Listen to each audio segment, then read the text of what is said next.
Hey y'all, I hope you're having or have had a good Thursday. I am home and am going to can some stew meat. Now, I know a lot of people are leery of canning their own meat, but I've done it for several years and it sure does come in handy on those nights when I've worked late or when I just don't feel like cooking anything. Since it's just my husband and I, it's just so much easier just to open a quart of meat that I've already canned and add whatever I want to it. And our supper is ready within just minutes of doing that. This stew meat can be used to make stew. I may add barbecue sauce to it when I open a jar one night. We may make barbecue sandwiches with it. I may make beef tips and rice.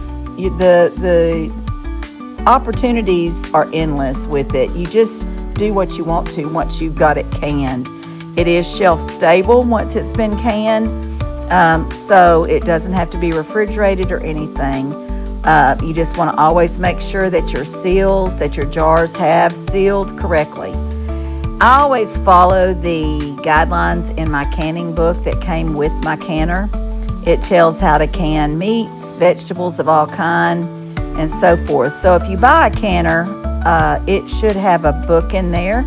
Just follow the directions set forth in there and you should be fine.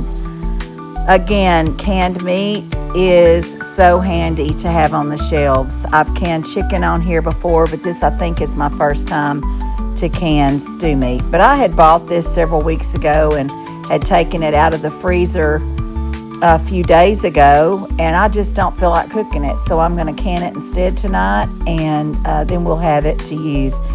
Because I'm canning 5 quarts of this, though, this is equal to 5 meals for my husband and I. So on nights when we're working and we come home and we want something for supper from one of these jars, all I'll have to do is open them, heat them up, and add whatever I want to add to it. Always, again, like I've said before in my canning videos, if you're canning something cold, you want your canner to be cold. So cold food into cold jars, into cold canner.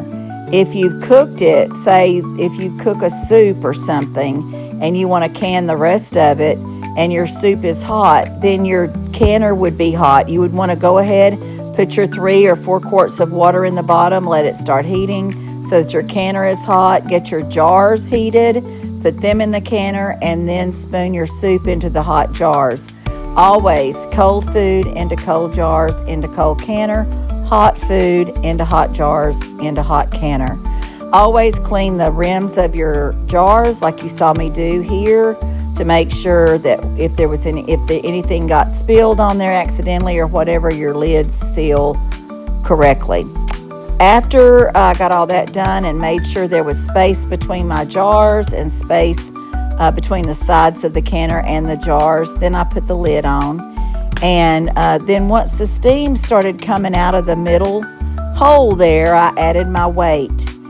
And I usually let the steam come out for 5 to 10 minutes before I add the weight. I think the recommended time is 10 minutes. Sometimes I get in a rush and I don't wait the full 10 minutes. But anyway, I'm going to let this pressure for 90 minutes, and this is 10 pounds of pressure.